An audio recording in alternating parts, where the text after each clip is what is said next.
അതോടെയും കൂടിയിട്ട് 38ാമത്തെ ആളായി എൻ്റെ അടുത്ത് ചോദിക്കുന്നു എന്താണ് ന്യൂ ഇയറിന് പ്ലാനോ, എന്താണ് പ്ലാനോ. എനിക്ക് ഈ പണ്ടാരം പിടിച്ച ചോദ്യം കേട്ടിട്ട് എനിക്ക് സത്യം പറയില്ല ഗൈസ്, എനിക്ക് ദേഷ്യം വരുന്നുണ്ട്. എന്തുവാണ് നിങ്ങൾ എന്തോ വിചാരിച്ചേക്കുന്നത്? ഒരു കലണ്ടർ മാറുകയാണ്, അല്ലെങ്കിൽ ഇപ്പോൾ ഒരു പുതിയ നമ്മളെ ഫോണത്തെ ഡേറ്റ് നമ്പറൊക്കെ മാറുന്നതിന് എന്ത് പ്ലാൻ ചെയ്യാനാ?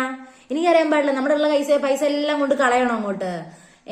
നമ്മള് ക്രിസ്മസ് ഓൾറെഡി പ്ലാനൊക്കെ കഴിഞ്ഞ് വൈബൊക്കെ അടിച്ച് സെറ്റിൽ ആയിട്ടിരിക്കുകയാണ്. അതിന്റെ ഇടയിൽ ന്യൂ ഇയറിന് എന്ത് പ്ലാൻ ചോദിച്ചു കഴിഞ്ഞാൽ എന്റെ അടുത്ത് ഒരു പ്ലാനും ഇല്ല. നല്ല അടിപൊളിയായിട്ട് രാവിലെ എണീക്കുന്നു, നല്ല ഫ്രഷ് ആയിട്ട് സ്റ്റാർട്ട് ചെയ്യുന്നു, ഒരു പുതിയ കലണ്ടർ മേടിച്ച് തൂക്കുന്നു, ഒരു പുതിയ ഡയറി എഴുതാൻ തുടങ്ങുന്നു, അല്ലെങ്കിൽ കുറച്ച് ബുക്സ് വായിക്കുകയും പഠിക്കുകയും ചെയ്യുന്നു. ഇത്ര മാത്രമാണ് എന്റെ പ്ലാൻ. ഇനി ഇത് ചോദിച്ച് വരുന്ന ആൾക്കാർ നിയമപരമായിട്ട് നേരിടുന്നതായിരിക്കും. ന്യൂ ഇയറിന് എന്താ പ്ലാൻ? ന്യൂ ഇയർ ഒരു പ്ലാനും ഇല്ല. ഇങ്ങനെ നല്ല അടിപൊളിയായിട്ട് ന്യൂ ഇയർ എൻജോയ് ചെയ്യുക, സെലിബ്രേറ്റ് ചെയ്യുക, പുറത്ത് എവിടെയും പോകാതെ വീട്ടിൽ തന്നെ കുത്തിരുന്ന് വീട്ടുകാരെ മുഖത്തൊക്കെ ഇങ്ങനെ ഇരിക്കുക എന്നുള്ളതാണ് എന്റെ ഇപ്പോഴത്തെ ന്യൂ ഇയർ പ്ലാൻ എന്ന് പറയുന്നത്.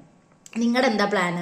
നിങ്ങൾക്ക് വല്ല പ്ലാൻ ഉണ്ടോ? ഇതേപോലെ അല്ലാതെങ്കിൽ നമ്മൾ പബ്ബ് പോയിട്ട് എൻജോയ് ചെയ്യുന്നു, വെള്ളടിക്കുന്നു, കൂത്താടുന്നു, കളിക്കുന്നു, അല്ലെങ്കിൽ കുറച്ച് പടക്കം പൊട്ടുന്നു, 2026 എന്ന് പറയുന്നു എന്നല്ലാതെ വേറെ എന്തെങ്കിലും പ്ലാൻ ആർക്കെങ്കിലും ഉണ്ടെങ്കിൽ, വെറൈറ്റി പ്ലാൻസ് ഉണ്ടെങ്കിൽ പറ ഗൈസ്, നിങ്ങൾ പറ.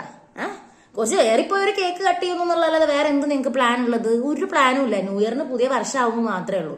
അതിപ്പോൾ എത്ര ചോദിക്കാറുണ്ടോ നിങ്ങൾക്ക് എന്താ പ്ലാൻ, നിങ്ങൾക്ക് എന്തെന്ന് പ്ലാൻ എന്ന്? നീ ആരെങ്കിലും ചോദിച്ചു വന്നാൽ ഈ വീഡിയോ അങ്ങോട്ട് സെൻഡ് ചെയ്ത് കൊടുത്തേക്ക്. ഒരു പ്ലാനും ഇല്ല. ഇതൊക്കെ തന്നെയാണ് ഞങ്ങളുടെ പ്ലാൻ എന്ന് പറഞ്ഞിട്ട്. സോ അപ്പൊ എല്ലാവർക്കും ന്യൂ ഇയർ ആശംസിച്ചു. മീ യുവർ വ്ലോഗർ ആൻഡ് എന്താ നിങ്ങളുടെ ന്യൂ ഇയർ പ്ലാൻ? ആരും കേൾക്കണ്ട കേട്ടോ.